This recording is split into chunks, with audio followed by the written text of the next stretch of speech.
At a number 10 spot, we have the ghost of Mr. Chu. Once upon a time in Dover's Green, Delaware, there was once a man named Samuel Chu who served as the chief justice in the town. Despite his position, the townspeople made fun of him for his name, pretending to sneeze whenever they saw him. You know, like, Chu? This constant teasing eventually took its toll on Samuel Chu after he passed away in 1743. It seemed that his death didn't bring him peace, as his ghost soon started haunting the town immediately. The first person to report an encounter with the ghost of Samuel Chu was farmer David Hendricks. He claimed that on a cold autumn night, the ghost appeared to him dressed in the judge's robe and white powdered wig. As the farmer was on his way to the tavern, the ghost chased after him, causing him to run home in terror. The story of the ghost quickly spread throughout the town, and soon after, residents reported sightings of this apparition as well. Over time, people in Dover became afraid to leave their homes after dark, and the once thriving taverns in the town started to empty out. The tavern owners became worried about their livelihood, and so one of them, Mistress Van Loon, called the town meeting to discuss a solution. She suggested that the ghost could be laid to rest by giving him a proper burial. The town agreed, and Samuel Chu's ghost was given a grand funeral in an ornate grave. Although the ghost was said to be satisfied with his new resting place, there was still tales of him roaming the streets and tormenting those who made fun of his name by sneezing when they hear it. Number 9. Fort Delaware. Fort Delaware, located on Pea Patch Island in the Delaware River, is a piece of American history that has been preserved to this day. The fort was first built in 1859 with the purpose of protecting the ports of Willingham and Philadelphia during the Spanish-American War. During the Civil War, it was also used as a prison camp for Confederate soldiers. The conditions at Fort Delaware were brutal, however, and many prisoners perished as a result, leading to reports of ghostly apparitions and strange occurrences that still persist to this day.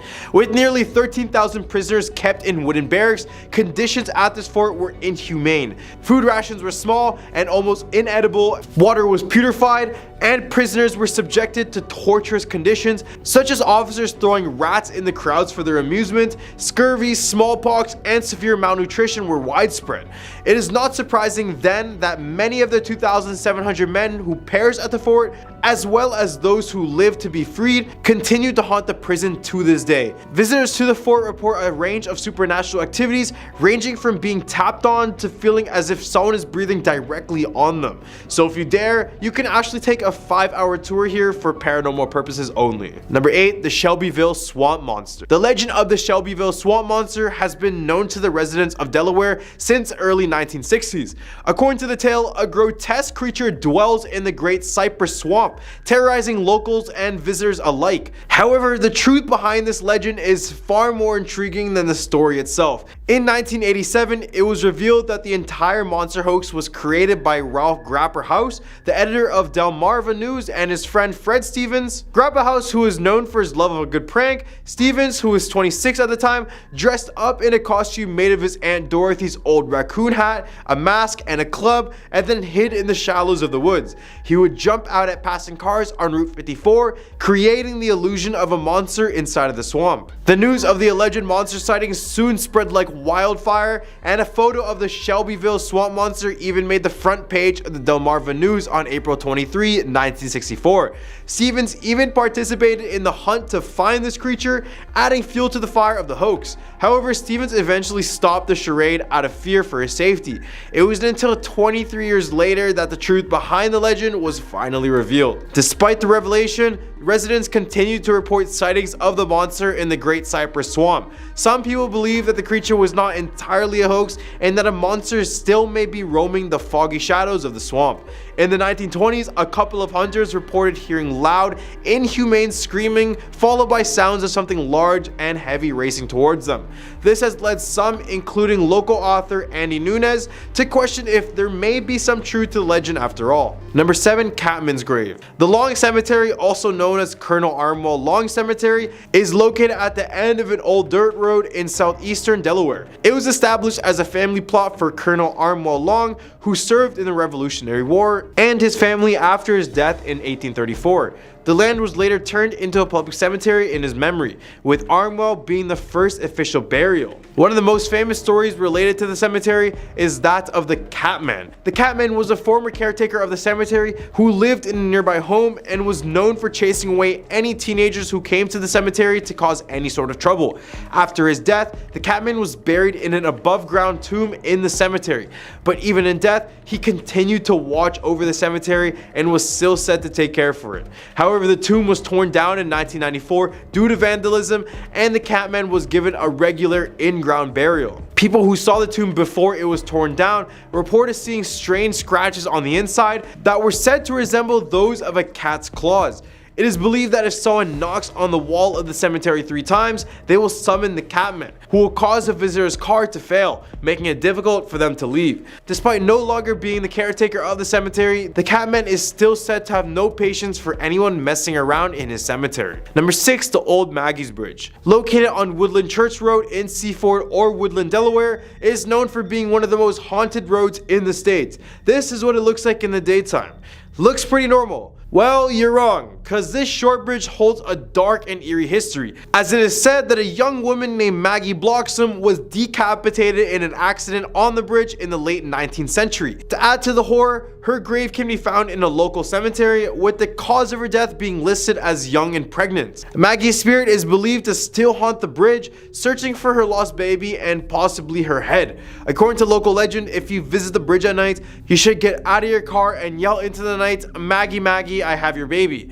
People have reported seeing figures moving about the woods on either side of the bridge, and photographs often come back with orbs dancing in the dark, and it is said that the best time to visit the bridge is during a full moon, when Maggie can be seen in all of her ghostly glory. There are multiple accounts of cars acting strangely on the bridge, with engines failing to start, gears shifting out of place, or the car moving on its own after the engine has been turned off. These experiences has led regular paranormal investigations at the site, and many locals swear that Maggie's ghost is still very active and can be seen on the right nights. In the hump of our list, we have the Pukwudgie. The Pukwudgie is a mythical creature from Wampanoag folklore, originating from Delaware and Prince Edward Island. According to the legend, the Pukwudgies are a human-like creature that can appear and disappear at will, and they also have the ability to shapeshift, use magic, launch poison arrows, and create fire.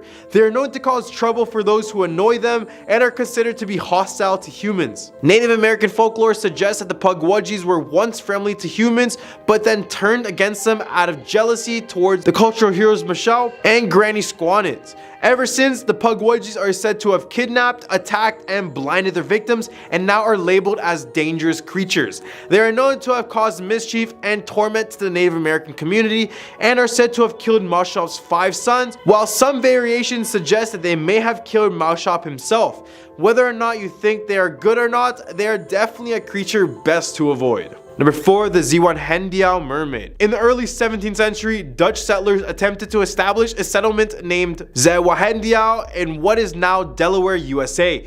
Although the colony was short-lived and destroyed after a single year, it is now remembered as the first European settlement in the area. To commemorate the 300th anniversary of its founding, the Zeewanhendiao Museum was created, showcasing the history of southeastern Delaware. And this thing, yeah, I don't know about that.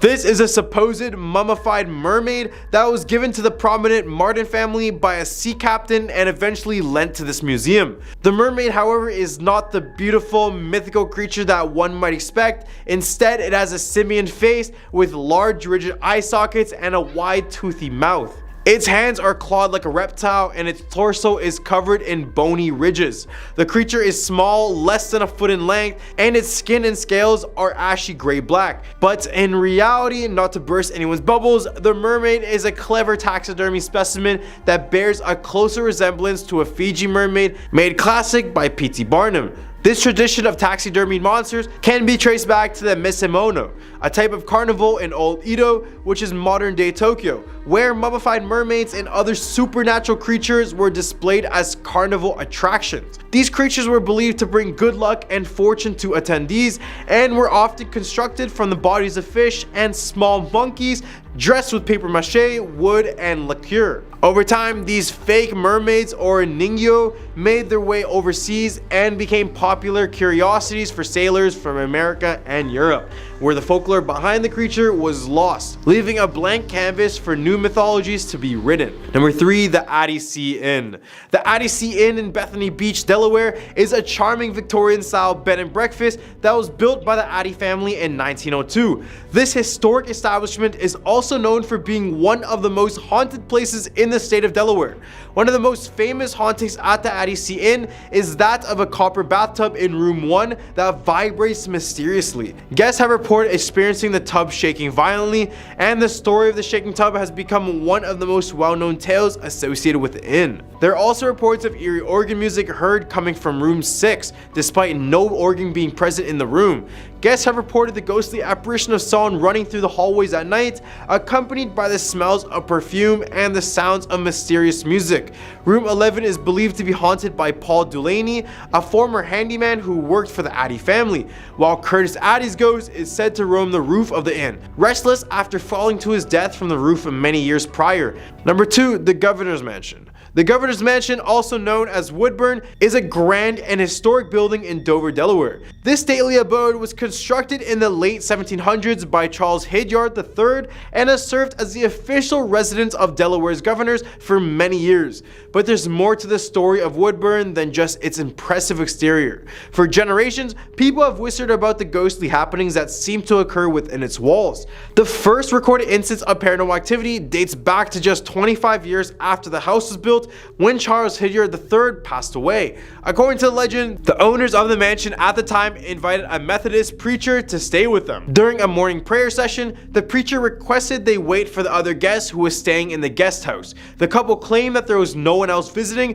but the preacher went on to describe his ghostly roommates in vivid detail, matching Charles Hilliard III's appearance exactly. Since then, many have reported strange and unusual occurrences within the mansion's walls. Some say that the ghost of Charles Hilliard himself still roams inside of this building, and that if you leave a glass of wine on the stairs for him, you'll find it drained by the morning.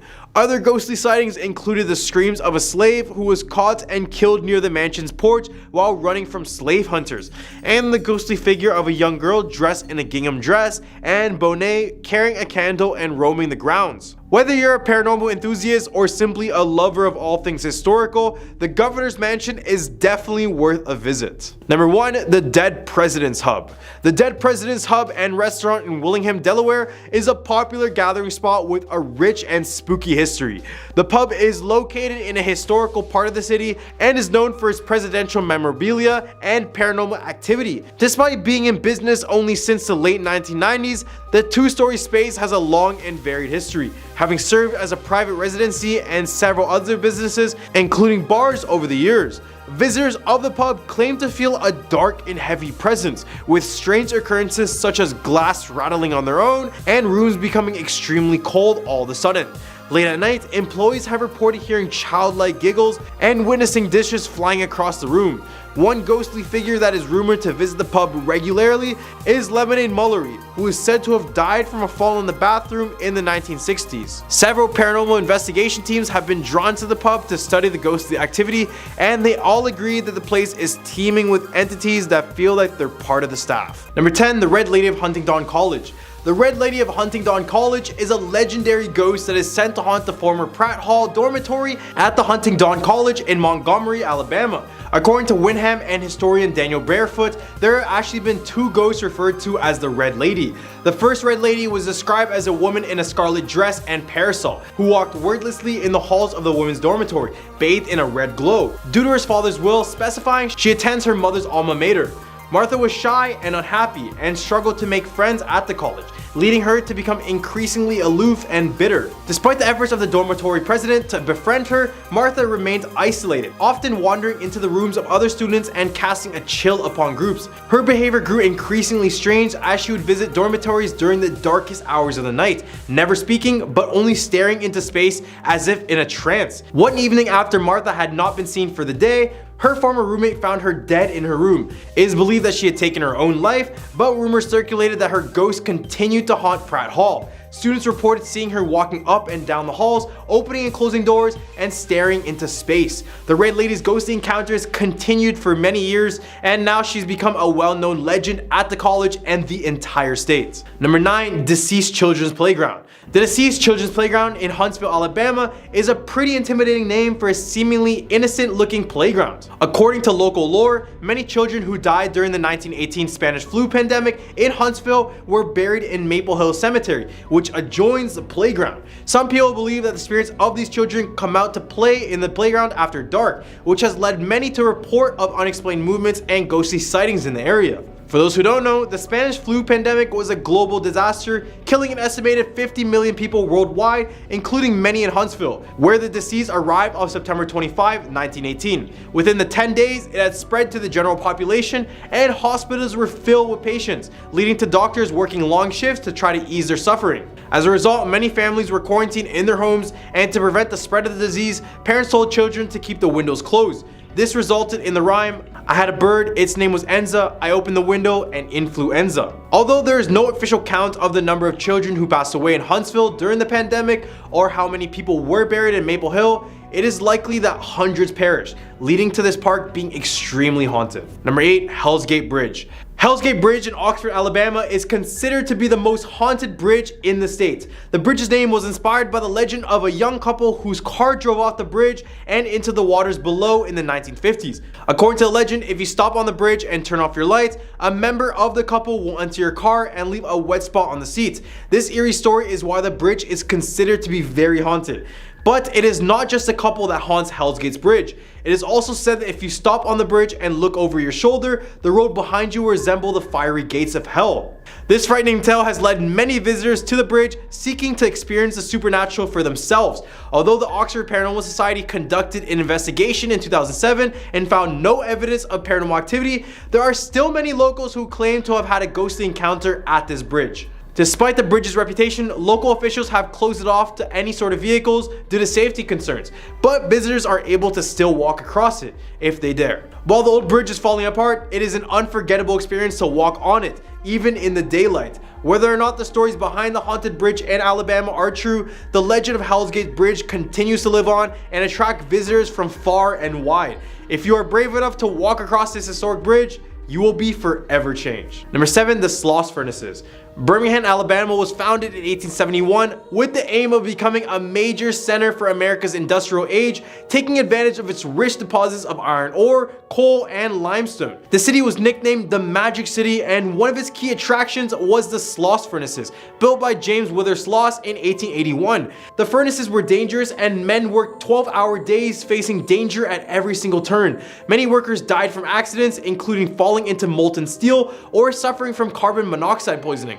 There's even a story of a worker who was dragged into gears during his lunch break. The furnaces were known for paranormal activity as well, with reports of screams, apparitions, and the presence of slag, which is a cruel foreman.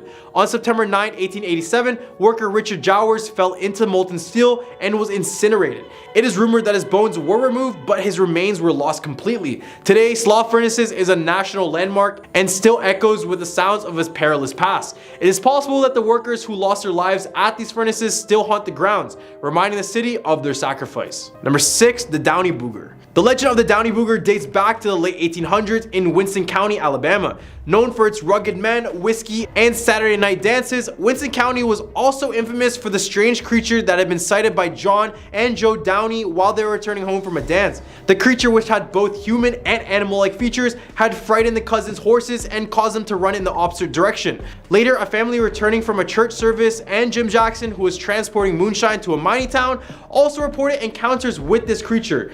Jim Jackson fired twice at this creature, causing it to scream like a woman and limp on 3 feet. A posse formed to find this creature, but all they found were traces of blood leading from the sandbed to a distant cliff. The true identity of this creature still remains a mystery to this day, and its strange appearance and haunting screams continues to be retold among the residents of Winston County. In the hump of our list, we have the Alabama White Thing. The mystery of the Alabama White Thing has been the subject of much speculation and storytelling for nearly a century. Originating in the Triangle region between Morgan, Etowah, and Jefferson counties, this creature is described as being over 7 feet tall and covered in long white hair. It is known for its lightning fast speed and eerie screech that sounds like a woman's scream or a panther's roar. There has been numerous sightings of the White Thing in Happy Hollow, Walnut Grove, and Moody's Chapel. Some people believe it could be an albino Bigfoot or a large albino bear. Peter J. Gossett, a historian of Winston County, heard the story of the White Thing from his aunt, Fenata Martin Smith.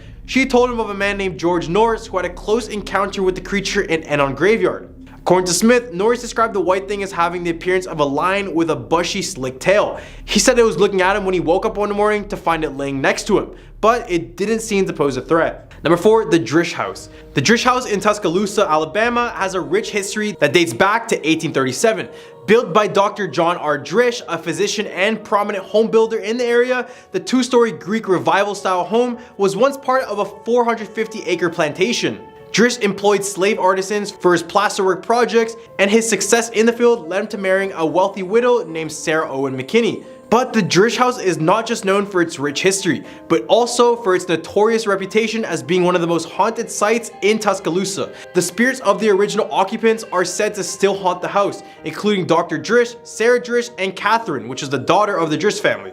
In 1969, author Catherine Tucker Wyndham published a book about 13 ghost stories in Alabama. And the second chapter, called Death Lights in the Tower, tells the story of a mysterious phantom fire that occurred on the Drish House Tower after the passing of Sarah Drish. Number 3, the Bear Creek Swamp. Bear Creek Swamp, located in Autauga County between Prattville and Autaugaville, has been a source of ghost stories for many years. A woman who is said to be searching for her missing child is said to roam the swamp at all hours, with some claiming that the baby drowned there and others saying that the children was kidnapped by indigenous people. According to the legend, if someone visits the swamp at midnight and chants, "I have your baby," 3 times, the woman will appear, kind of like Bloody Mary. Many people have reported sightings of apparitions that resemble indigenous people and early settlers, as well as phantom lights and cackling laughter in the area. The legend of Bear Creek Swamp becomes more intriguing in November 2014 when the Autauga County Sheriff's Office recovered 21 dolls that had been mysteriously stuck into the marshland. Although the Sheriff's Office never determined who placed the dolls there, officials just believed it to be a Halloween prank. But was it really? Number 2, the Tuskegee Syphilis Experiment. This experiment was designed to observe the effects of syphilis when untreated. It was conducted in 1932 by the U.S. Public Health Service with 600 African Americans recruited from Alabama. The men consisted of 399 with latent syphilis and 201 as a control group with no syphilis. They agreed to the study because they were promised free healthcare, which they never got, and were originally told that they were being treated for bad blood. These men were given only placebos such as aspirin and mineral supplements, rather than being treated with penicillin, which was the recommended treatment at the time. Many participants of the study died, went blind, or got driven to insanity, while others suffered other severe health complications due to the untreated syphilis. The story ended up arising back in 1972, and by that time, 28 more participants perished. 100 had passed away from related issues, 40 spouses were diagnosed with it, and the disease got even passed down to 19 of their children. Despite an apology from President Clinton in 1997, the damages had already been done. Number 1, Hugging Molly. The small town of Abbeville in Alabama is known for many things, but one of its most famous legends is that of Hugging Molly. According to the local folklore, Hugging Molly is a tall figure dressed in all black, including a wide-brimmed hat, who wanders the street of Abbeville at night looking for children to hug. Although the origin of the legend is unclear, there are several different theories as to who or what Hugging Molly really is. One theory is that Hugging Molly was a woman who lost her own child and as a result goes after the local children to make up for it. Another theory suggests that Hugging Molly was a professor at the Alabama Agricultural School and her intention was to keep the students safe by getting them off the streets at night. There's also others who believe that Hugging Molly was murdered in cold blood on the very streets she now haunts and is trying to fulfill something. Despite the frightening appearance of this haunting Molly, there has never been any reports of harm caused by her. In fact, she's almost a part of the community and town history, with local residents even being named after her. With so many different interpretations, it is really difficult to determine the truth behind the story of her. But one thing is for sure, on a cold, dark, and rainy night, Hugging Molly still roams the street of Abbeville, seeking out children to hug. Number 10, the death of Julia Lagar. Back in the mid-1800s, a young woman named Julia Lagarde was visiting family and then suddenly fell ill. She slipped into a coma shortly after, and despite her family's hopes and prayers, she never woke up from it. The family physician declared her dead, and Julia was lovingly dressed for her funeral. In those days, there was no embalming fluids or preservation methods, so the ceremonial activities surrounding death were conducted at a very rapid pace. Julia was buried on the same day as her death, with loved ones paying their last respects. Her little body was taken to the family mausoleum, and the door was closed and locked. But 15 years later, another death in the family required the mausoleum to be opened once again. And to the horror of the family, they discovered that Julia's remains were crumpled at the foot of the mausoleum door. So basically, she had been buried alive. It was believed that the family physician was wrong and that she was in a deep coma where her respiratory and heart rates dropped precariously low. The tragedy of Julia's death led to a strange phenomenon that still continues to this day. The door of the mausoleum would open and close by itself. Chains and unbreakable locks were used to keep it sealed, but they would always break somehow. As recently as 50 years ago, they put a door that could only be removed by industrial heavy machinery, and even that door was opened. It is said that Julia's spirit guards the mausoleum, making sure no one dares put a door back on the building that killed her all those years ago. Visitors to the church head to the cemetery every year to take a look at the mausoleum, and some claim to have captured mysterious images on their camera. Number 9. Boo hags. In South Carolina's Gula culture, there is a folklore creature called the boo hag. According to legend, boo hags are similar to vampires, but instead of nourishing blood, they feed off a person's breath by riding their victims. And it kind of looks something like this. And I know it looks like something else, but remember, there is nothing pleasurable about this. The boo hags are said to have no skin, which gives them this red appearance. So they will steal a victim's skin and use it as a disguise while they're out riding. They will then remove and hide the skin before they return home. The boo hag usually gain access to a victim's home by finding small openings like cracks or holes in the wall, and then they position themselves above the sleeping victim and just suck their breath. This makes the victims helpless and induces a very deep sleep. They tend to leave the victim alive so they could just use them again. However, if the victim struggles, the hag may just take their skin, leaving the victim to suffer, or worse, just die. After taking the victim's energy, the hag just flies off, as they must be in their skin before dawn or be trapped without skin. Victims of the creature may wake up feeling tired or short of breath, but that's only if you're lucky to be alive. There's an expression that's often used in South Carolina saying, "Don't let the hag ride you," which refers to this legend. It is also believed that placing a broom beside your bed before sleeping would prevent the hag from riding, as it would distract the hag into counting the straws and would not get to ride the person before the sunrise. So don't forget, keep your brooms by your bed. Number 8. Lavinia Fisher. Lavinia Fisher, born in 1793, is considered to be the first widely recognized female serial killer in the United States. Though her birth location and maiden name are unknown, her story has been passed down through generations as a cautionary tale. Legend has it that Fisher and her husband John operate a hotel called the 6 Mile Wayfarer House near Charleston, South Carolina in the early 1800s. As time went by, men visiting Charleston began to disappear, and it was determined that they were last seen at this hotel. Despite an investigation by local authorities, no evidence was found to connect the Fishers to the crimes, so the investigation was cold and just dropped. But more people would disappear, and all the leads just brought them back to this hotel. Just for background information, Lavinia was known for her beauty and her charm, and had been using these qualities to lure in unsuspecting male travelers to their hotel. There they would rob and proceed to murder them after. For example, John Peoples, a traveler from Georgia, stopped at the hotel and was warmly greeted by Lavinia. She invited him in for tea and a meal, but he soon started feeling really uncomfortable with all the information he had provided and worried he might become a target for robbery. He managed to escape and flee to authorities in Charleston, and this is when the Fishers were finally arrested. They searched the entire hotel, and the authorities found evidence of dozens of travelers, a tea laced with an herb that can put someone for sleep for hours, and a mechanism that could be triggered to open the floorboards beneath the bed. And when they went into the basement, they found as many as hundreds of sets of human remains. The Fishers pleaded not guilty, but were ordered to stay in jail until their trial. Then in May 1820, they were found guilty and sentenced to death by hanging. Number 7. The Lizard Man of Scape or Swamp. Deep in the swampland of Bishopville, South Carolina, lies a reptilian creature that has terrorized the state since the 1980s. The Lizard Man of Scape or Swamp, also known as the Lizard Man of Lee County, has been reported to inhabit this area for decades, leaving many to wonder about its existence. The first sighting began in July 1988 when the Lee County Sheriff's Office investigated a report of a car damaged overnight in the area of Browntown. The car had tooth marks, scratches, and muddy footprints left behind. which was very odd to begin with, but this eventually kickstarted the entire legend. Prompted by this news, a 17-year-old local named Christopher Davis reported to the sheriff as well, saying that his car was damaged by a creature 2 weeks prior. He described the creature as being 7 feet tall with green wet-like skin, 3 fingers, red eyes, and snake-like scales. This claim of encountering the creature set off a media frenzy. Newspapers, radio, and television stations started to report on the story.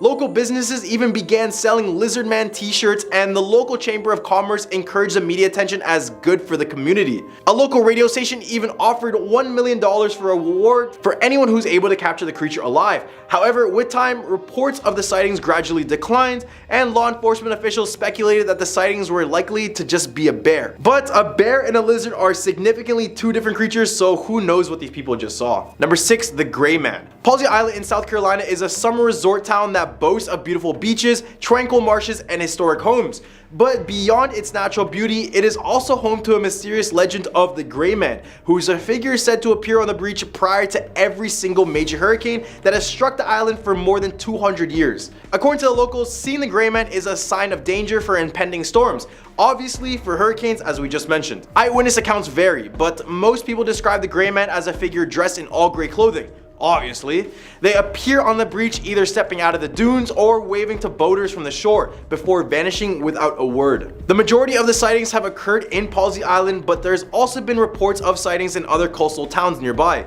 One of the most famous encounters with the Gray Man took place in 1989, just 2 days before Hurricane Hugo came about. Locals Jim and Clara Moore were just taking a walk on the beach when they saw a lone figure walking towards them. As he got closer, Jim raised his hand to say hi, but the figure disappeared right before his eyes.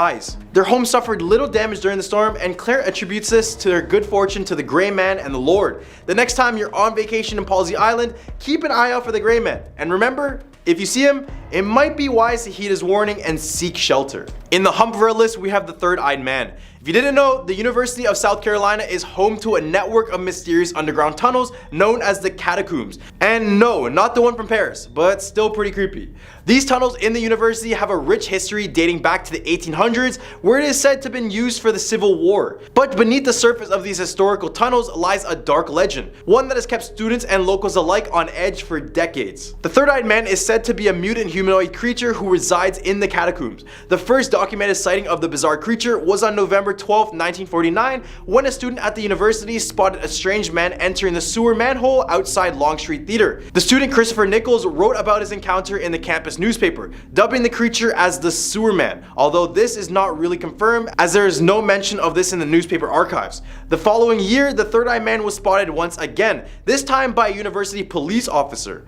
The officer saw scattered chicken remains all around the loading dock of Long Street Theater, and here is when he saw a strange man hunch over them, described as having a grotesque and distorted feature with a third eye in the center of his forehead and silver skin. Number 4, the Ghost Hound of Goshen Hill. The Ghost Hound of Goshen is a creature that is said to lurk on Buncombe Road, between the Ebenezer Church in Newberry County and the Goshen Hill in Union County in South Carolina. This ghostly hound is known to chase anyone who dares to trespass its territory, but fortunately it has never caught anyone, as far as we know. The origin of the ghost hound is shrouded in complete mystery, but some say it was once a pet of a peddler who was falsely accused of murder and hanged. His dog, unable to accept the loss of his master, is said to have remained by his grave until it died of starvation or was said to have been killed by townsfolk. The first recorded sighting of the ghost hound happened in 1855. A young houseworker who was sent to fetch a doctor was terrified by an enormous white dog that followed him all the way to the doctor's home, as well as claiming it was the largest dog he has ever seen. The doctor dismissed the boy's story, but it wasn't long before more and more people had encounters with the hound. Number 3, the Poinsett Bridge. The Poinsett Bridge, located in the northern mountains of Greenville County, South Carolina, is a historical bridge that is considered to be the most haunted bridge in the state as well. The bridge is believed to have been designed by Robert Mills, who is a native of South Carolina and an architect of many notable buildings such as the Washington Monument and the US Treasury Building.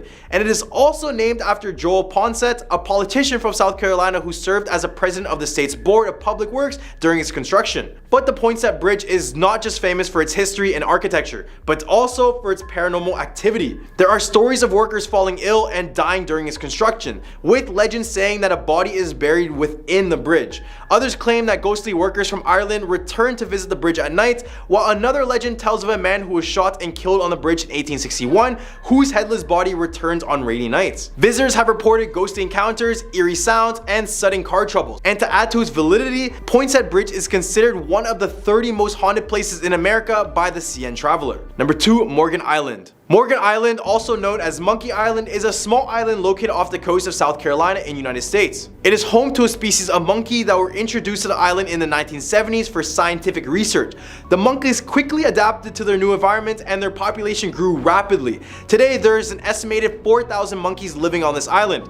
While the monkeys may seem cute and harmless, they can be aggressive and have been known to attack visitors to the island. And to make matters worse, they say the monkeys are naturally infected with herpes B, which is completely deadly to us. As a result, the island is off limits to the public and can only be visited with permission from the research facility that manages the monkey population. In addition to the monkeys, Morgan Island is home to a variety of other wildlife that may scare you. This includes alligators, snakes, and all sorts of poisonous and venomous creatures. And obviously, only researchers are allowed here. And funny enough, their first rule when they come here is to not get peed on by the monkeys because it can literally be fatal. Number 1, Battery Carriage House. If you're a paranormal enthusiast and you're in Charleston, South Carolina, you may consider staying a night at the Battery Carriage House Inn, which is known to be the most haunted hotel in the city. The Battery Carriage House Inn has a rich history dating back to 1843 when it was purchased by Samuel N. Stevens, who is a prosperous lender and a broker of crops. The property has changed hands several times over the years, including during the Civil War when it was used as a defense base against Union intruders. The last owner, Andrew Simons, was a phosphate mining businessman and the founder of the First National Bank of South Carolina. Today, the hotel is owned by Drayden Hasty, the great-great-grandson of Andrew Simmons. The inn's haunted reputation is not to be taken lightly too, as there has been multiple ghostly encounters reported by guests and staff members alike. Room 8 is said to be the most haunted, with a headless torso ghost that is said to be sitting in the middle of the room. Guests say this ghost meets them during some nights and even growls at them. Room 10 is also said to be visited by a gentleman ghost who crawls into the bed with female guests and disappears through a built-in entertainment unit when confronted. The hotel staff also speculates that the ghost in room 8 may be a Civil War soldier who was the victim of a munition accident. The ghost in room 10, however, is said to be the spirit of a man who has an untimely death at the inn. Would you stay a night at this hotel? Cause I probably wouldn't. Number 10, the Dog Boy.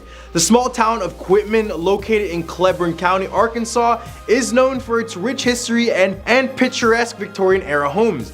However, among these charming homes lies a dark history that has led to the town being known for its haunted houses. One such house is the Beatus House, a large home on Mulberry Street. This house has had a long and troubled history dating back to the late 19th century. The house was originally built by the Garrett family in the late 1800s. It was a grand and impressive home, and for many years it was the pride of the Quitman. However, in the early 1950s, the house was sold to the Beatties family. The Beatties family, consisting of Floyd and Aileen, were childish for many years until they had a son in 1954 named Gerald Floyd Beatties. Gerald Beatties was a difficult child from an early age, and he was known for being very vicious and cruel to others. He also had a strange interest in collecting stray animals and later torturing them. Then as he grew older, his behavior became more sinister, and he allegedly kept his elderly parents imprisoned in the upstairs part of the house, where he would only feed them when he decided it was time for them to eat. He was also known for physically abusing his father and throwing him out of an upstairs window on one occasion. It is believed by the locals that the spirits of the Garrett family, along with the spirit of Gerald Beatties, still haunt the house to this day. The haunt has been vacant for many years and local residents avoid it at all costs. Number 9, the Boggy Creek Monster. The small town of Fouke, Arkansas has long been captivated by the legend of the Boggy Creek Monster. According to the local legend, the creature, said to be between 7 to 8 feet tall and weighing around 300 pounds, is covered in thick long hair and has been spotted roaming the area for over a century. The first reported sightings date back to 1834, with a surge in sightings around Fouke in the 1900s. In 1997 alone, residents reported spotting the monster more than 40 times. The creature is often thought to be nocturnal, but one hunter even reported a sighting in broad daylight in the Sulphur River Wildlife Area near Falk in 2000. The legend of the Boggy Creek Monster has been the subject of several films, with the most notable being 1973's The Legend of Boggy Creek. The movie, which centers around a supposed encounter with the beast by Bobby Ford, was most likely shot on location in Falk and brought the legend to the attention of millions of people. The film also brought an economic boost to the region, with many cast members being locals or nearby college students. The famous encounter that the film is based on actually occurred in 1971. The Fords claimed that the Boggy Creek Monster attacked their home late on the night of May 1st. According to Elizabeth Ford, the creature reached through her screen window but was chased away by Bobby and his brother Dan. Unsatisfied, the monster reportedly returned shortly after midnight and tossed Bobby to the ground. Bobby was taken to the St. Michael Hospital in Texarkana and treated for large gashes across his back. Although no traces of blood were found at the Ford's home, 3-toed footprints were found near the house, there were scratches on the porch, and the siding and a window were both damaged. Number 8. Railroad track lights. There is a supposed haunted railroad track in Crowset, Arkansas, and after many reports, it has now become a hotspot for paranormal enthusiasts. According to the locals, a ghostly light appears to move up and down the tracks as if it's being held by a disembodied spirit. Some local residents claim that the source of this ghostly light is the spirit of a man who was hit by a train and decapitated, and now his ghost walks these tracks searching for his head. This is what it kind of looks like. Oh my god, it's right. Daddy, I'm scared. No, I'm not kidding, Daddy, I swear. It's in the middle of the road. No, I'm not kidding. I'm not. Many people who have visited the tracks have reported strange encounters with the ghostly light. Some claim that when standing on the tracks, the light will come towards them, disappear, then reappear on the other side. There are many videos available online that capture this strange experience, but it is unclear if the light is just an ordinary sight on the track or if there is actually something paranormal going on in the area. Number 7. The Vanishing Hitchhiker. In central Arkansas, there is a chilling ghost story that's commonly told around Halloween. Introducing the tale of the Vanishing Hitchhiker. According to the legend, travelers on the dark road of Arkansas Highway 365 sometimes encounter a young girl walking in the pouring rain in a torn white dress while crossing one spooky bridge. Some say they have stopped to give the young girl a ride. Those who stop say that they pick her up and drive her to her nearby home. However, when they arrive, the drivers discover that the girl has suddenly disappeared. Those who choose to knock on the front door of the home the young girl takes them to learn from a woman who answers that the young girl used to live at the home but was killed in a car accident, and she usually regularly hitchhikes a ride home, according to legend. One man recalled the time this happened to him where he picked up the girl and even gave the girl his jacket. As expected, when they arrived, she disappeared, and when he went to the door, a woman answered, and he explained what had just occurred. The woman at the door said, quote, "That young girl is my daughter, who was killed years ago. She hitchhikes back home once a year." The young man then drove to the cemetery to see the young girl's grave. There he found his coat draped over her tombstone. Number 6. The Gosrow. Arkansas not only has haunted homes and stories, but they also have their own terrifying creatures. These were known as the Gosrow. This monster is believed to be a massive 20-foot long creature with tusks and claws. But that's not even the most interesting part of them. On January 31st, 1897, the Arkansas Gazette, a popular newspaper of the time, published an article written by Albert Smithy that included the sketch of this creature, and also an account of the first known encounter with it. The encounter, as described by Smithy, took place in the Ozark Forest, where a man named William Miller was traveling through the tiny town of Blanco. Miller had heard reports of livestock and pets being found dead, so he formed a group to track down the predator. They eventually encountered a creature that was 20 feet long with tusks and claws, as well as a row of horns along its back and a tail that ended in a blade-like point. The group supposedly killed the beast, but the body that Miller swore he shipped to the Smithsonian never arrived. The eerie scream that was heard in the forest before the encounter, which sounded like a gaw-row, gave the urban legend its name.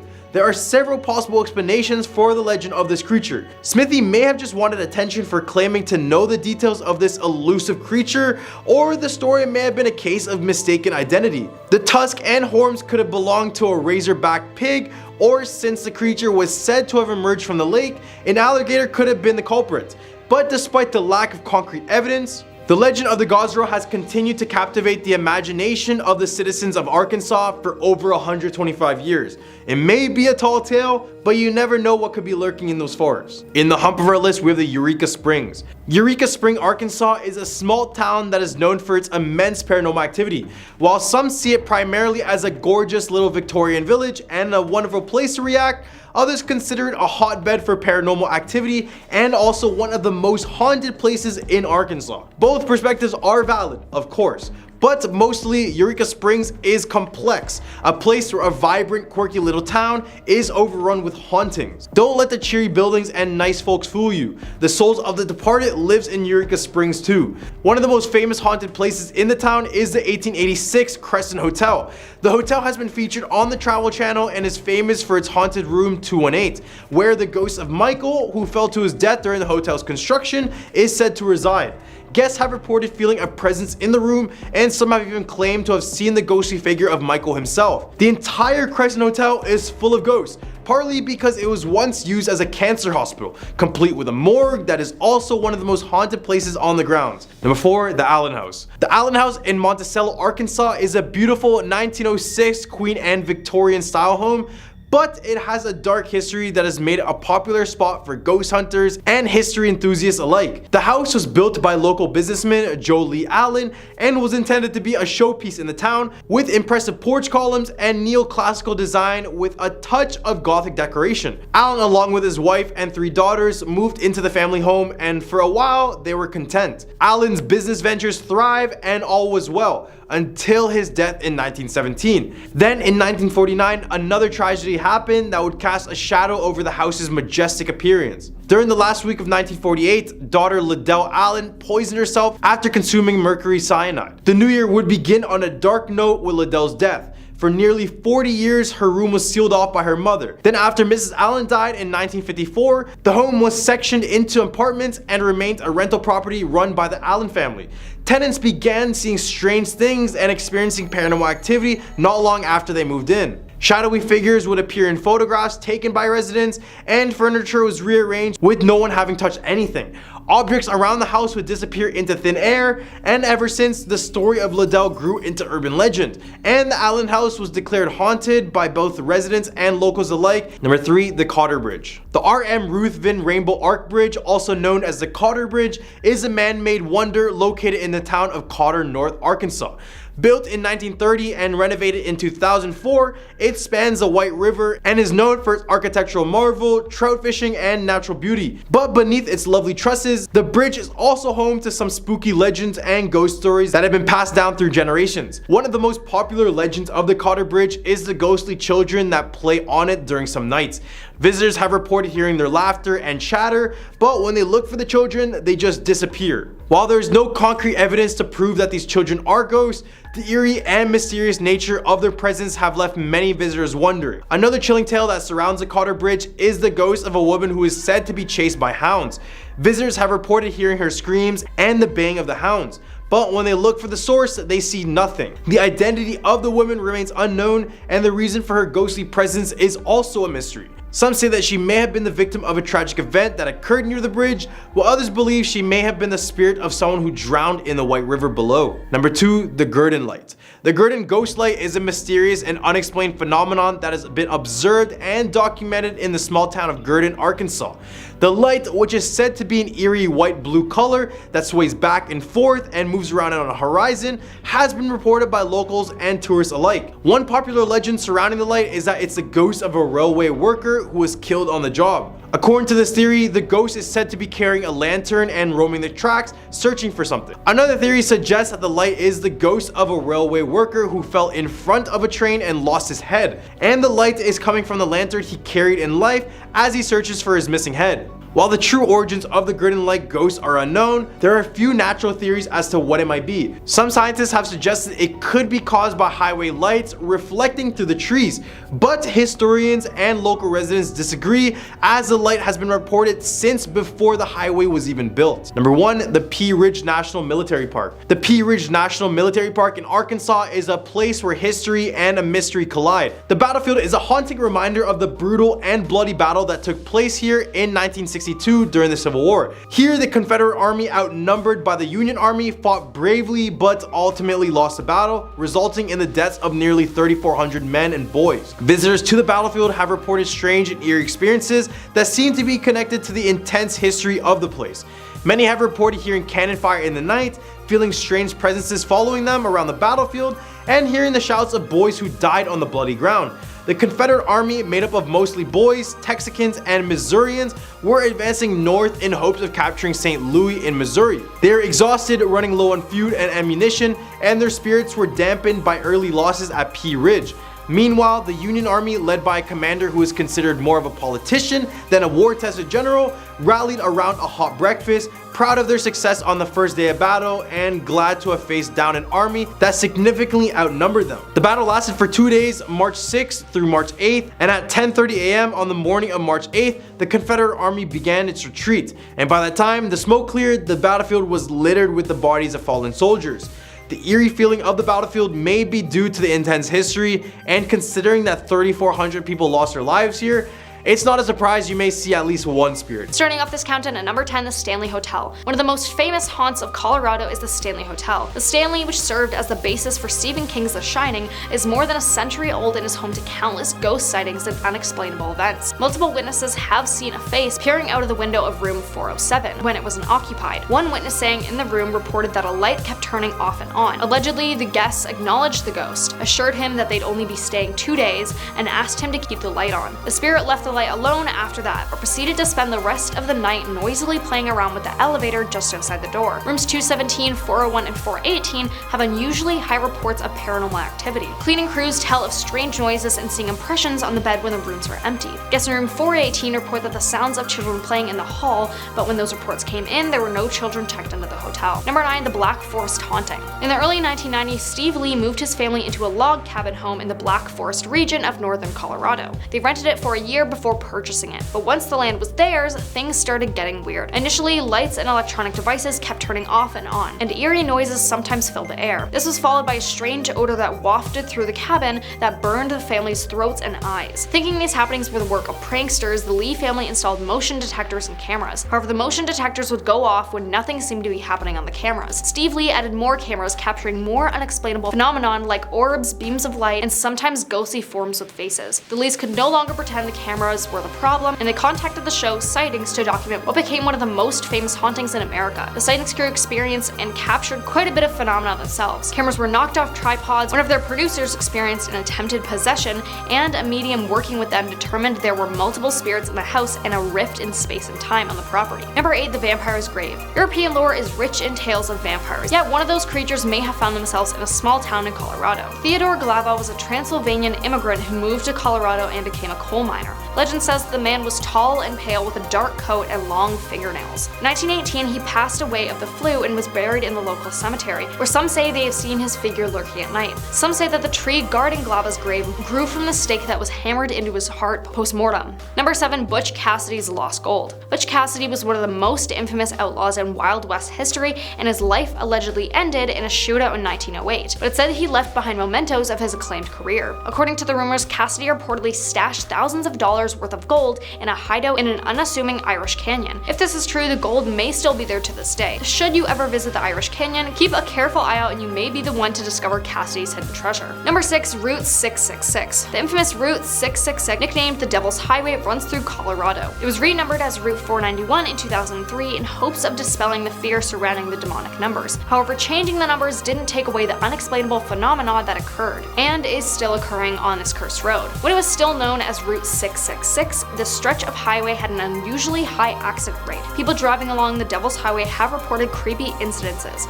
such as a black Phantom sedan that follows dangerously close no matter how high the speed. Many have pulled over only to realize that there's no car behind them. There are also tales of a pack of hellhounds that terrorize innocent travelers. The beasts somehow manage to keep up with the vehicle regardless of how fast or recklessly the driver maneuvers the car. Many believe these hellhounds are responsible for shredding tires and causing terrible wrecks. Some have even claimed that the beasts are capable of jumping into the windows and and mauling people. Halfway at number 5, the Riverdale Road. Riverdale Road runs through Thornton and is lined with creepy cottonwood trees, where you can allegedly see hanging bodies by the light of the full moon. A Camaro with no driver can also be spotted winding down the stretch of road. Riverdale Road also has its own Lady in White legend. Reportedly, visitors have seen this strange woman in their rearview mirror. Locals believe that she is a ghost who is looking for the spirits of her deceased children. Number 4, the Gates of Hell. According to local legend, the Gates of Hell lies near Riverdale Road in Thornton. Rumor has it that the stretch of road leads to rusted iron gates that open to a place of satanic worship and human sacrifices. Behind these gates also rest the charred ruins of an old mansion that leads directly to hell, people say. The mansion was built by David Woolpett during the gold rush. Over the years, the structure was used as a brothel, cowboy saloon, and a hippie commune before it was burned down in 1975. It's said that a man living in the mansion took his family's lives before setting the home on fire. This dark story has led people to believe that the grounds of the mansion are portals to the underworld. Number 3, the Hotel Colorado. The guests of the Hotel Colorado are often awoken in the night by strange sounds and flickering lights. Some are plagued by sightings of a little girl wearing a Victorian-era dress, while others recount how their personal items were moved around or missing. Both Bell Tower suites are reportedly haunted, and the elevator seems to have a mind of its own at times. Stories tell of a female presence that has a habit of watching male guests as they sleep. The screams of a woman can also often be heard throughout the hotel, believed to belong to a deceased chambermaid. According to the lore, she was involved in a love triangle which ended with one of her lovers taking her life in one of the guest rooms. And her former room has been turned into a storage space because the paranormal activity within the room was said to be too intense to remain open to the public. Number 2, the Ridge Home Asylum. Every state has an abandoned asylum story, and this is Colorado's. Ridge Home admitted its first patient in 1912, and from there began a history full of controversy. Many of the home's residences were admitted despite still being mentally capable, but over time their mental states declined due to their confinement. Rumors that patients were unnecessarily medicated arose, and over time parts of the building closed due to unsafe living conditions. Finally, in 1992, the doors of Ridge Home Asylum closed for good, but that doesn't change the fact that the legend that some patients were mistreated there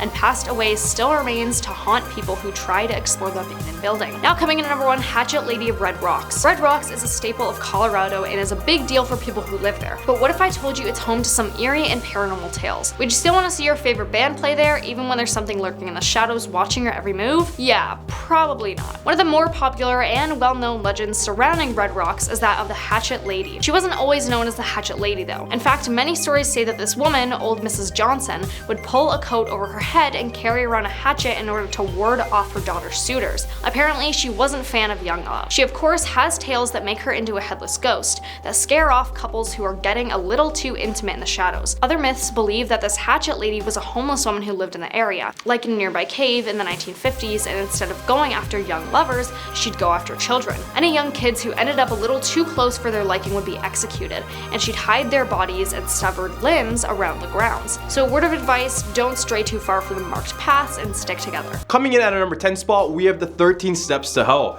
Built in 1901, the Maltby Cemetery in Woodinville, Washington is said to be one of the go-to cemeteries if you want to experience some sort of supernatural activity. The most famous legend about the cemetery is the story of the 13 Steps to Hell. And I know how that sounds. The stairs appeared to lead nowhere and descended into the ground as they are located in the center of a cemetery. They allegedly led to an underground family tomb. Even though you were only a few feet away, it was said that when you went down the stairs, you abruptly lost your ability to hear anything above you. It is said that if you turn around and face the bottom of the stairs, you could catch a glimpse of hell itself. Local lore claims that occasionally people would descend down these stairs and just never come back. Even though the steps were removed many years ago, there are still stories concerning them.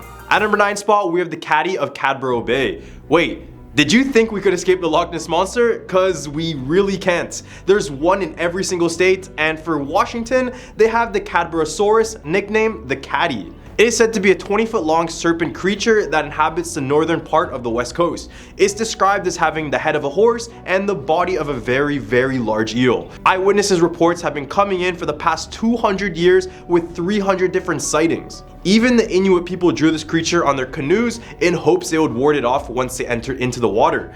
As with all these Loch Ness Monster hypes, many people claim to have found and captured it, but eventually it gets to the point when you can't even tell what's real and what's fake. At number 8 spot, we're the Black Cat of Stevens Hall. Built in 1895 in Pullman, Washington, the Stevens Hall was once praised as the quote, most famous attractive building on the campus. But once people stepped foot inside, they took back these claims. Kinda like when you meet someone who is physically attractive, but has a terrible personality.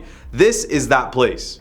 It started as a hangout spot for students at Washington State University, and here they would dance, drink, and tell stories to one another. One famous story told at the hall was Edgar Allan Poe's The Black Cat. It was read on Halloween every single year until one year the students believed the story had come to life. Eventually, many would see sightings of a black cat inside of the Stevens Hall. Then on one Halloween, the black cat stood in front of the house's mother's door, and when the students opened the door to see what the black cat was hiding, they found that a girl had passed away, and many believed it was caused by this black cat. At a number 7 spot, we have the Iron Goat Trail. In 1893, a railroad was constructed across the Cascades of Washington. This would be great news because it would finally mean that Seattle would be connected with the Midwest and many other states. Except once trains started to use this railroad, they ran into many problems. To begin with, trains with engines on each end had to struggle up switchbacks to reach the summit. And the worst part about this place was that since it was in the mountains, snow could reach up to 25 feet high in some places, which would have hundreds of people digging out the snow in order for the train to go through.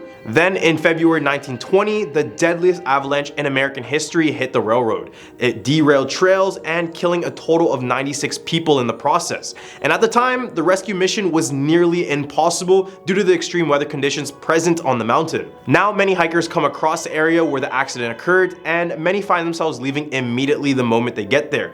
This is because some hikers have reported hearing noticeable screams coming from the tunnels, while others have spotted the apparitions of men screaming for help. All of these components make this place one of Washington State's most haunted places. At number 6 spot, we have Port Townsend, Washington. Considered to be one of America's most haunted cities, Port Townsend definitely has a dark history to back up that claim. The thing about this place is that paranormal activity isn't in a single building or two, but they say that the spirits roam freely around the town, and there's not a place in town where you won't have the chance to see a ghost. For example, the Manresa Castle located in the city was once visited by ghost adventurers, and they supposedly captured children's laughter on film, as well as feeling as though something or someone was pressing against them the whole time. Then we have the Palace Hotel, which used to be known as the Palace of Suites due to the woman who used to live there. But many visitors claim these women never left. They say a woman in blue exposes herself to guests and staff members, while the other spirits try to play pranks on the other people. In the hump of our list, we have the Maury Island incident. Weeks before the infamous Roswell accident, Red Chrisman and Harold Dahl had their own encounter that shocked many people at the time. It all started on June 24, 1947, when pilot Kenneth Arnold claimed to see a string of 9 shiny unidentified flying objects traveling around 1,200 miles per hour near Mount Rainier. Many people have said they have seen the UFOs flying as well. Eventually, the story would be relayed to Red Chrisman and Harold Dahl, who both claimed to have fragments from the supposed UFO. When they interviewed Harold, he would go on to say, quote, "On June 21st, 1947, in the afternoon around 2 o'clock, I was patrolling the east bay of Maury Island. I, as captain, was steering my patrol boat close to the shore of the bay of Maury Island. On board were 2 crewmen, my 50-year-old son, and his dog. As I looked up from the wheel of my boat, I noticed 6 very large donut-shaped aircraft." Eventually, the FBI started to investigate and stated this incident was a hoax. But who knows? This really wouldn't be the last time the US government was hiding UFOs. At number 4, we have the infamous Bigfoot. Yes, the hairy creature had to make its way onto this list simply because this is the state where it was first documented and popularized. To this day, this is the state where the most sightings are recorded, so it's either everyone is lying in Washington or they may actually have a Bigfoot in their woods. Bigfoot has gained worldwide attention, but for those who don't know, they're basically 7 to 8 feet tall hairy humanoids with extreme strength. To this day, the search for Bigfoot is still a mystery, and there hasn't been solid evidence to prove the general public that these beasts actually exist. But hey, if you live in Washington, you have the best chance of actually discovering one, but that outcome would probably be a lot more different than you would think. At number 3 spot, we have Tacoma Old City Hall. Serving as City Hall in the early 20th century, this 10-story clock tower is haunted by a single prankster ghost named Gus. Many don't know the origins of this ghost, but it was said that he may have been a former criminal that was held in the building's Old City Jail and even passed away there. So as I mentioned, this building served as City Hall until 1957. This was a time when the City Hall was being neglected, no maintenance, and no payments. So eventually the building was too unsafe to work in, causing everyone to be kicked out. Nowadays, visitors of the old city hall claim that prankster ghosts have taken over the entire building. For example, Gus is known to toss objects in the air at random. He's also known to turn on lights on and off, and sometimes he would completely shatter light bulbs. At one point, the sightings were so frequent, the police believed it was a person trespassing the property. But after further investigation, it was discovered that no one was trespassing the property. At a number 2 spot, we have the Kells Irish Pub. Considered to be a family-friendly bar/restaurant, the Kells Irish Restaurant and Pub is said to be one of the most haunted eateries in the entire nation. To start, the pub is located in the Butterworth building, which was a former mortuary. So you kinda know where this story is going. This would basically mean that the entire building was used to store deceased bodies. Throughout the years, many spirituals have been brought to the Butterworth building in an attempt to initiate meaningful communication with the alleged spirits who remain there, including both a Catholic priest and a voodoo priestess. Nowadays, visitors report sightings of a ghost of a young girl dressed in a scarlet velvet dress. Others have spotted the ghost of an older man named Charlie, who would appear at random throughout the entire building. At number 1 spot, we have Mount Baker Theater. Opening up in 1927, the Mount Baker Theater in Bellingham was haunted from day one. Unidentified sounds, chilly spots, strange disembodied voices, balls of light, and even the odd apparition are just a few of the stories that have been noted here. As well, many visitors have reported the ghost of a young woman named Judy. It's said that she has crushes on male visitors and will choose to usher them into their seats if she does have a crush on them. People know it's Judy when they begin to hear their name across the floor and feel as though someone is touching them on the back or their shoulders. Another spirit trapped in this place is a cat that is found in the basement of the theater. Many claim that whenever they go to the basement and they catch a glimpse of this cat, something bad is bound to happen, as with many other black cat theories. Oddly enough, Mount Baker Theater keeps a ghost light on stage during the off hours, claiming that they ward off the evil ones from the theater, but who really knows if it works like they say they do. At a number 10 spot, we have the LaLaurie Mansion. According to the story, the LaLaurie Mansion in New Orleans was home to a wealthy and socialite named Delphine LaLaurie, who was known for her lavish parties, but on the other side, she was also known for her cruel treatments of her slaves. The legend of LaLaurie Mansion began in the early 1800s when Delphine was rumored to have inflicted terrible atrocities on her slaves. This included torture, mutilation, and even murder.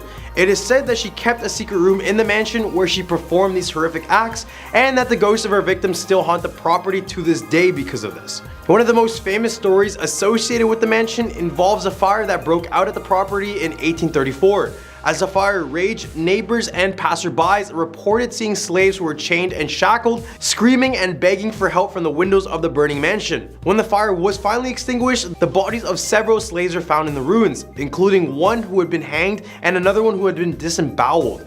Over the years, the LaLaurie Mansion had gained a reputation as one of the most haunted houses in the United States, and it's said to be visited by ghost hunters and paranormal investigators from all over the world. Even Nicolas Cage owned the home for some reason, but probably because of the infamous story around it. Many claim to have experienced strange and unexplained phenomena at the mansion, including unexplained noises, cold spots, and the feeling of being watched. Some have said that they've seen the ghosts of Delphine LaLaurie's victims wandering the halls of the mansion, still trapped in their chains and shackles that held them captive in life, and now it holds them captive in death as well. Many people are drawn to the mansion out of morbid curiosity, hoping to catch a glimpse of the ghosts that are said to inhabit it, while others are simply drawn to the dark and eerie history of the property. Regardless of the reasons, the LaLaurie Mansion remains a fascinating and mysterious place and will be forever remembered as the most haunted home in New Orleans. At a number 9 spot, we have the Grunch.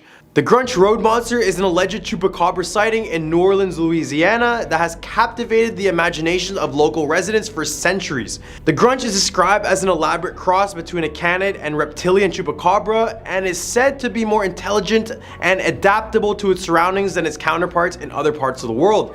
According to the local folklore, the Grunch has leathery or scaly skin with sharp spines or quills running down its back, and it stands at a height of 3 to 4 feet tall. It is said to have a strong and unpleasant smell, and they are said to be able to use tools and open doors like primates. Some reports have suggested that it has wings and a tail as well. The Grunch is known for its aggressive behavior and has been reported to attack animals and humans alike, leaving behind mutilated corpses. There are various stories about the origins of the Grunch, including a legend involving a voodoo queen named Marie Laveau. According to the story, Marie Laveau castrated the devil baby when he was born, and the result was a male and female Grunch falling to the floor. The Grunch then attacked Marie Laveau, nearly killing her before disappearing. The legend is said to be the reason why Marie Laveau gave up her voodoo practices and returned to being a good Catholic woman. At number 8 spot, we have the Rougarou. The legend of the Rougarou has been part of the folklore of the Cajun people of Louisiana. This mysterious creature is said to roam the swamps and bayous of the region, preying on those who dare to venture out into the wilderness at night. According to the legend, the Rougarou is a werewolf-like creature with the ability to transform into a wolf or human at will. It is said to be incredibly fast and agile, able to move through the dense undergrowth of the swamp with ease. Some versions of the legend describe the Rougarou as a supernatural being that is cursed to roam the earth, while others portray it as a human who has made a pact with the devil in exchange for the power of transformation. The Rougarou is said to be a formidable and terrifying creature to those who encountered it, and those who have seen it in real life have said it had glowing red eyes, sharp teeth, and a bloodthirsty desire for human flesh. Those who encounter the Rougarou are said to be at great risk of being attacked and dying, and many people in the Cajun community still take great care to avoid the swamps and bayous at night for fear of encountering this creature. Despite its reputation, the Rougarou is also a powerful symbol in Cajun folklore. It is often used to warn people of the dangers that lurk in the wilderness, especially not to visit them at night. Some people believe that the Rougarou is a real creature that exists in the wetlands, while others just see it as a myth or a symbol of the unknown. Regardless of whether or not it's real, the Rougarou remains an important part of the cultural heritage of the Cajun people, and its legend continues to be told and passed down through the generation. Number 7, the vampire Comte de Saint-Germain. The legend of Jacques Saint-Germain, also known as the Count of Saint-Germain, has captivated and puzzled people for centuries. According to the legend, Saint-Germain was a mysterious and charismatic figure who appeared in New Orleans in the 1900s and claimed to be a descendant of the Comte de Saint-Germain, which was a historical figure from the 18th century with ties to King Louis himself. The Comte de Saint-Germain was rumored to be immortal and not to age past 40, and it was suggested that Jacques Saint-Germain was also immortal, suggesting that he may be a vampire. In addition to his supposed immortality, Saint-Germain was also rumored to exhibit vampire-like behavior. One instance of this was when he allegedly attacked a woman and bit her neck, causing her to jump from his balcony to escape. When the police arrived to investigate, they found bloodstains on tablecloths throughout his home, as well as bottles mixed with wine and blood. Even at parties, Saint-Germain was never reportedly seen eating and was always holding a glass of red liquid, which some people suspected was blood. Despite these strange occurrences, Saint-Germain remained a respected and well-liked member of the community. However, he eventually disappeared as mysteriously as he arrived, leaving behind only a trail of rumors and legends. To this day, the true identity and nature of Jacques Saint-Germain remains a mystery. While some believe that he was a real person with supernatural powers, others believe he was just purely a legend and a myth. At a number 6 spot, we have the Carter brothers. The city of New Orleans is known for once having the Carter brothers named John and Wayne. These two men are said to have been vampires sometime in the 1930s. According to the legend, the pair would capture their victims and hold them in their shared home, where they would drain and drink their blood. So one day in the early 1930s, a young girl managed to escape from the Carter home and ran frantically down the streets until a police officer spotted her. She told the officer that she and others had been held captive in the Carter house with their wrists cut to enable a slow bleed. The girl either took the officer back to the Carter home or was rushed to the hospital, depending on the version of the story.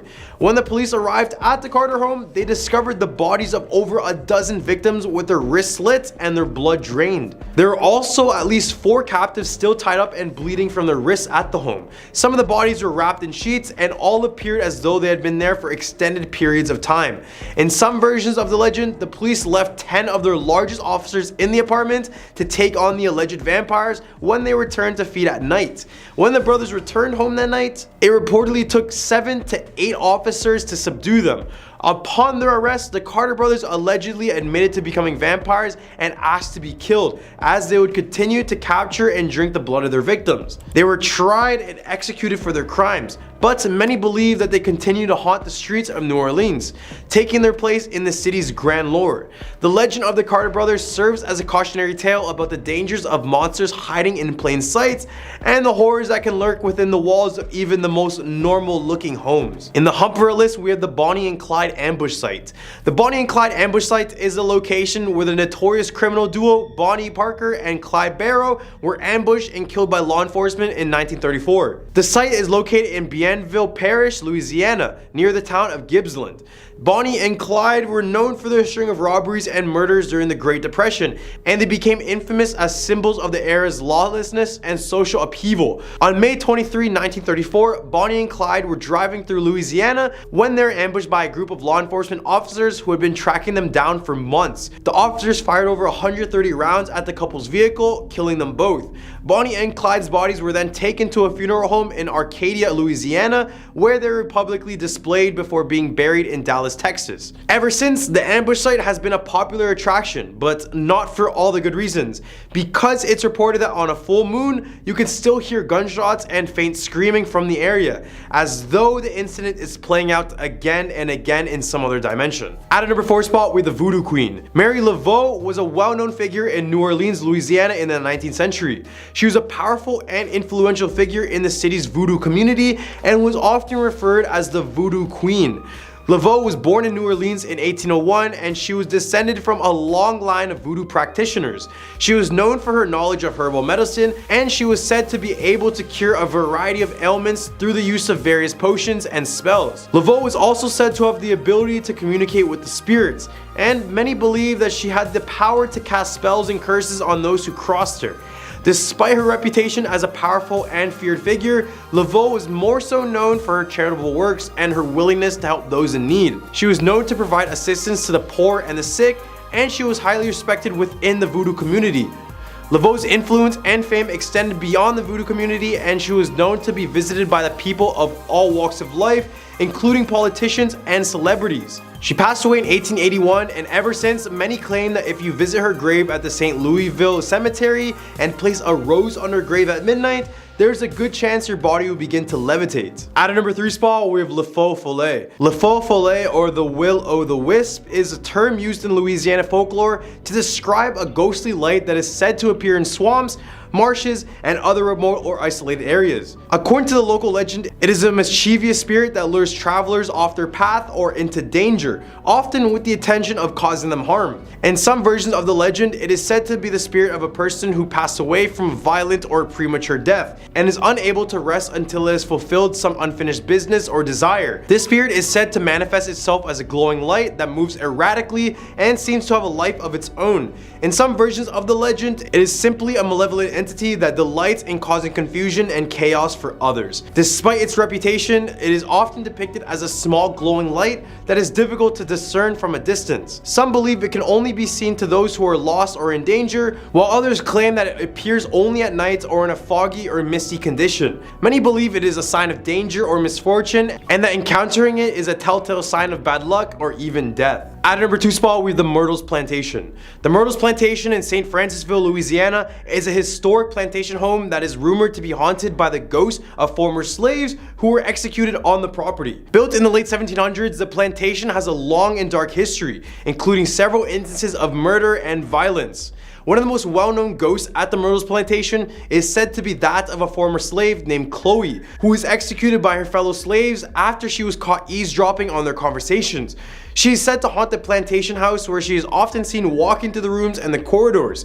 Some people have reported seeing her ghost, while others have reported hearing strange noises and feeling a presence in the house. Adding on to the tragedy of the home, the plantation's original owner, Clark Woodruff, was poisoned by his wife, who was later acquitted of her crime. Then another former owner, Judge Hardy, was shot and murdered on the property. These events, along with the many other tragic stories associated with the plantation, are said to contribute to its reputation as a haunted house. No wonder this is a haunted house. At a number 1 spot, we have the Honey Island Swamp Monster. The Honey Island Swamp Monster is a cryptid that is said to inhabit the Honey Island Swamp in Louisiana.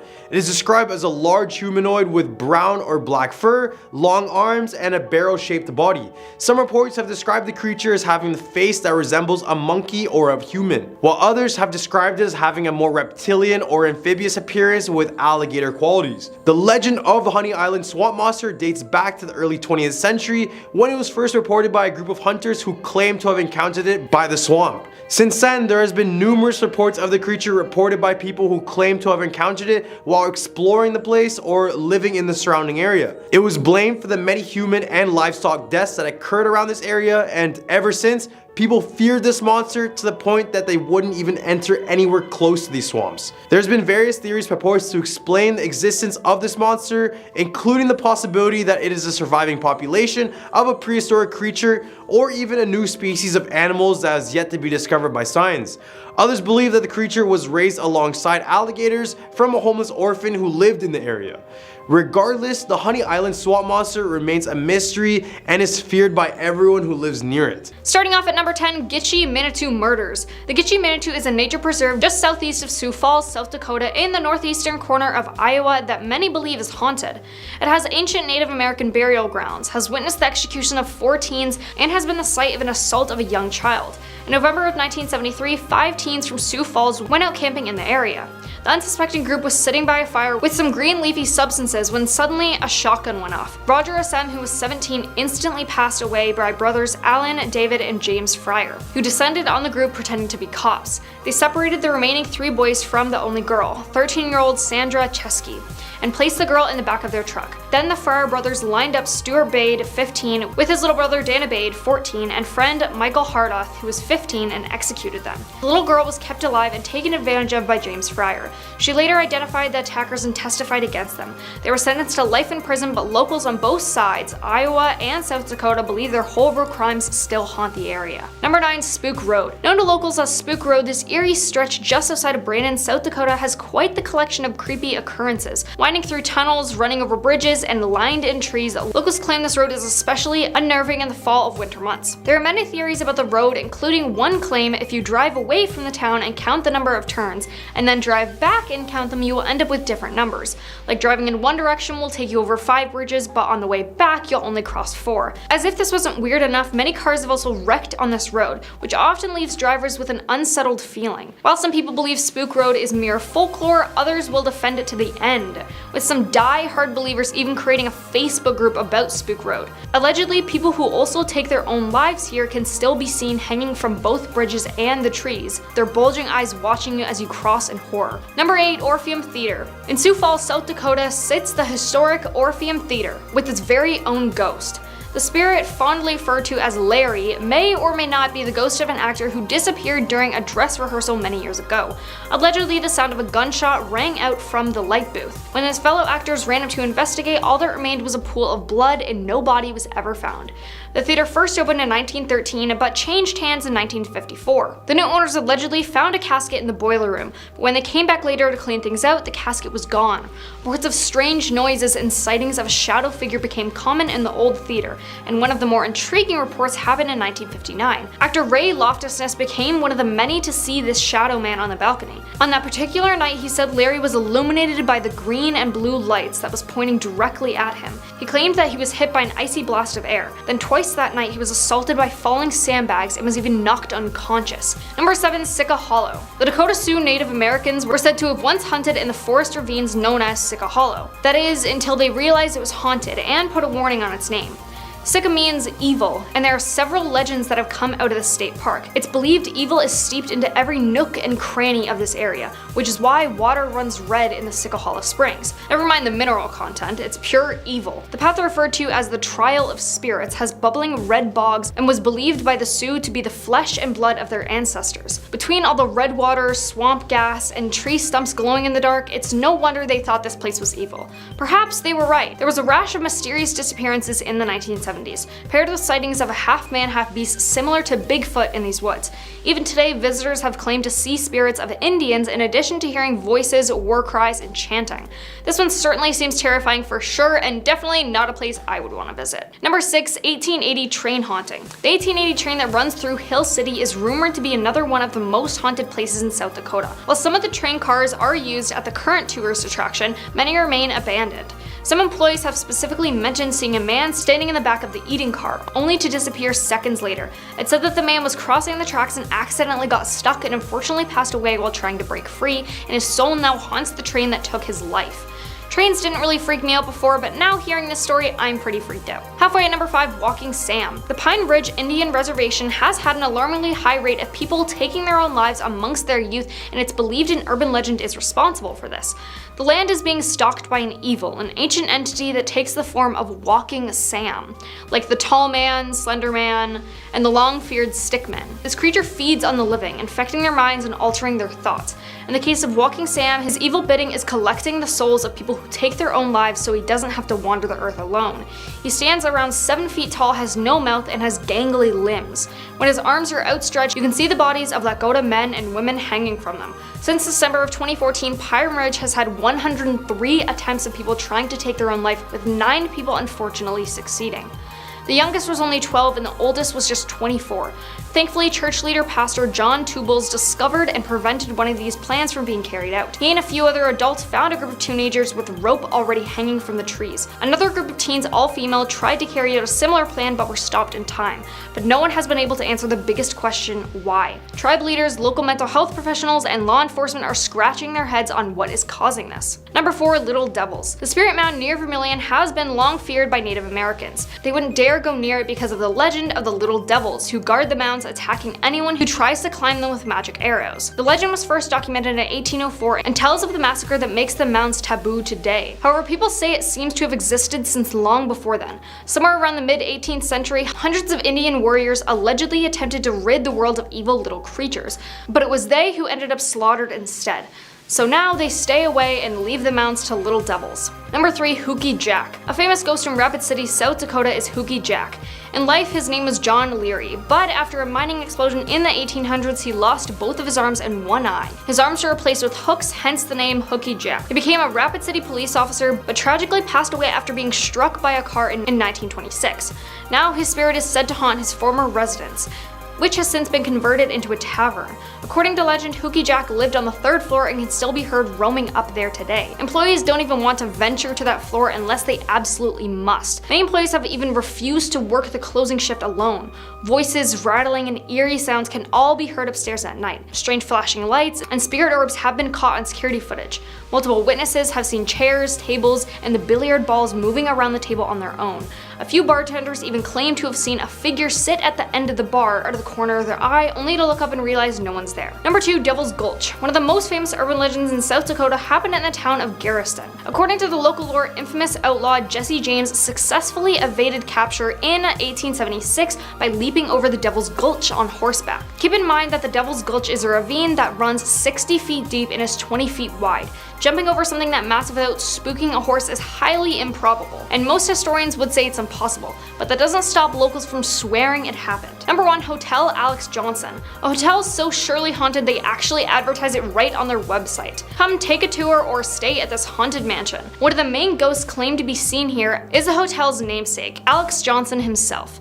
It is said that he comes around to make sure the hotel is still running well, but does he have any malicious intent? Why don't you book a stay and test the theory yourself? At a number 10 spot, we have the Torch Lake Monster. This one is pretty much well known all over Michigan, but for those who don't know, the tale of the Torch Lake Monster dates back to the early 1960s and 70s. Obviously, it takes place in Torch Lake, which is located in North Michigan, and it also is the 2nd largest lake in the state. A fisherman and coach by the name of Dave Foley is credited with spotting the creature first and telling the stories of it since he worked by the lake for a while. Legend goes that the giant creature has a lizard's body, the head of a cat, one brown eye, and one blue eye, along with slimy green skin. The lake is approximately 285 feet deep, which makes what lies underneath much more scary and worrisome. Nighttime is when this creature is said to arise from the depths. At this time, many swimmers and boats go missing, only to wash ashore with no evidence of its demise. At a number 9 spot, we have the singing sands of Beat Gris. Located just past Lac La Belle, Michigan, is a beautiful white sandy beach known as Beat Gris.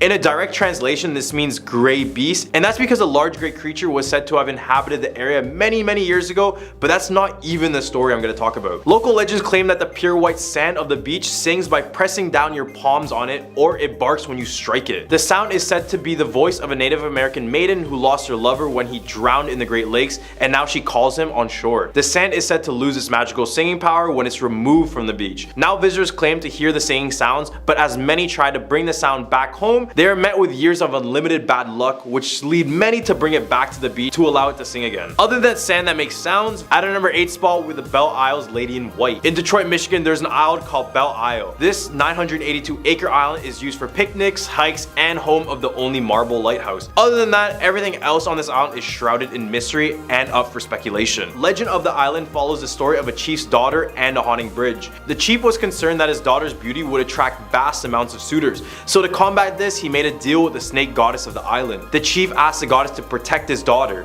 The goddess would agree, but not for nothing. She would ask for the daughter to live out the rest of her days on the island to protect it, never being able to leave it. And to this day, the daughter is said to stay on this island and walk it, with many visitors reporting that she would try to lure them into the forest by telling them that she is looking for someone and just needs help. She supposedly takes her victims to the bridge to drown them, and it's said that if you go on this bridge and honk 3 times, she will appear just before your eyes. At number 7 spot with the Nain Rouge. It's said that since the city of Detroit was founded in Michigan, bad luck has befallen the area. This is all because of the devilish red imp known as the Nain Rouge had cursed the entire city. Local folklore suggests that the Detroit's founder, Antoine de la Mothe Cadillac, was warned by a fortune teller that he would come face to face with the Nain Rouge and to treat him with the utmost respect and attention. Except this information came straight this ear and right out the other, because when he finally met with this creature, he hit it with his crane and told it to stay out of his way. This is when the angry Nain Rouge cursed the city of Detroit and Cadillac. Shortly after this, Cadillac would lose his fortune and move back to France, but misfortune still occurred in the city. It's said that in all disastrous events that happened in Detroit, the Nain Rouge could be spotted just before all of them. For example, in 1763, 50 British soldiers perished from Native Americans, after which the Nain Rouge could be seen dancing in the aftermath in joy. Then in the surrender of the war in 1812, the Nain was blamed again for its presence. It had also been seen during Detroit's riots of 1967 and 1976's ice storm that caused electricity to go out for days. At a number 6 spot with the Masonic Temple. Currently standing as the largest Masonic temple in the world, it also stands as one of the most haunted places in all of Michigan. The temple, designed by George D. Mason, is an imposing Gothic structure at the corner of Bagg Street, later Temple Street, and 2nd Avenue across from Cass Park. The temple has over 1,000 rooms, secret stairways, and concealed passages, but unfortunately Mason would go a little too far in this construction where it would cause him to go bankrupt, eventually losing his wife in the process. His depression slowly kicked in, and then he would jump off the roof of this temple to his death. And to this day, security guards claim to see old George's ghost climbing those steps to the rooftop. Visitors also reported many noises such as doors and windows being slammed shut. They also see moving shadows and experience cold spots all around the area, all while feeling as if they're being watched by something. Right in the hub of our list, we have the Michigan Triangle. Well, guess Michigan has their own version of Bermuda's Devil Triangle, and it contains just as much unexplained phenomena as Bermuda. The triangle is from Manawak, Wisconsin to Ludington to Benton Harbor in Michigan. It was in early spring 1937 when Captain Donner was just managing his freighter ship called the O.S. McFarland through these icy waters. He was so tired, so he decided to go to sleep and asked for one of the crewmates to wake him up when they approached shore. As they did, they noticed his room was locked, so they looked around, but nothing. They then kicked the door down and found that he vanished with no signs whatsoever. Now the triangle claims the lives of many ships and planes just like Bermuda. People have also cited the O.S. McFarland, but as they try to get a closer look, it disappears into the waters. An odd thing about this place is when that divers go to check the wreckages of ships and planes, they notice that everything is still intact, including the bodies of the deceased and the ship as a whole. This is by far the scariest triangle because there is no way around it other than land. So basically there's no point in traveling in Michigan's Great Lakes. At our number 4 spot is Hell's Bridge. Back in the early 1900s, an old deranged man named Elias Frisk led a group of kids to the bridge and proceeded to murder each and every single one of them, slowly throwing them into the river below. Eventually he was caught and hung by the townspeople. Before he passed away, he made a confession claiming that he did this because he was possessed by the devil and they told him to do it. To this day, a lot of visitors to the bridge hear the screams and the cries from the children just before they pass away. People have also said that when they get home from this place, they find bruises on their body as if someone was reaching out to grab them or hit them. The worst part is that if you walk on this bridge at night, you can feel hands below you as if they're grabbing you from the river below. And at the end of the bridge, you might encounter Elias as a dark figure with glowing eyes, so you won't miss him in the dead of night. In more lesser known news, apparently you're able to sell your soul to the devil by meeting the devil in the middle of this bridge. I mean, it's called Hell's Bridge. What else did we expect? At a number 3 spot, we have the Dogman. The Dogman is described as a 7-foot tall, amber-eyed, bipedal, canine-like creature, and he has the head of a dog with the body and torso of a human. Ever since its original sighting in 1887, many more sightings were spotted all over Michigan. It's primarily spotted in the northwestern quadrant of the Lower Peninsula. Back to its original sighting back in 1887. This is when the Dogman was discovered by 2 lumberjacks who saw this creature in the distance. Things got a little more concerning when in 1937, Robert Forney was attacked by 5 wild dogs, describing that of one of the dogs allegedly stood up like a bipedal and was significantly larger than all the other dogs. This legend got more popular when disc jockey Steve Cook recorded a song called The Legend, which describes the Michigan's Dogman. Although the artist claims it was made for an April Fool's joke, this kickstarted the entire legend, and sightings of the Dogman would only rise after the song was released. At a number 2 spot with Melonhead. Locals' fear of humanoids called the Melonheads. First theorized in the 1970s, Melonheads are said to be completely bald with misshapen bulbous heads, deformed arms and legs, teeth like daggers, and luminous red eyes. Legend goes that Melonheads reside around Felt Mansion, which is home to Dora Felt, who is an American inventor. The Melonheads were said to be the children suffering from hydrocephalus, which causes your head to expand in some cases. They were located at the Junction Insane Asylum near the home, and it said that they endured months and months of abuse, and that one day they decided to escape and run into the forests of Michigan, where they became animal-like and very feral. Many of these Melonheads are said to be looking for the doctor who failed to care for them in order to take his life. At a number 1 spot, we have Eloy Psychiatric Hospital. Located in Westland, Michigan, it was named after Detroit's postmaster Elois Davik. In 1839, it started as a poorhouse and a farm where the poor, the sick, and the needy would go for shelter and work. As time went on, the poorhouse transitioned into a psychiatric asylum and hospital. The buildings were self-sufficient, even having their own police. They were even one of the first hospitals in the world to use x-rays for diagnosis, so at least one good thing came out of here. At its peak, the place housed over 10,000 patients and over 2,000 staff members. After its closure in 1984, the hospital's abandoned grounds are said to have a few patients still left inside of it. Ghost patients, that is. There have been reports of people finding medical waste and other strange items. Some have reported finding jars containing human body parts, as well as documents outlining strange medical procedures.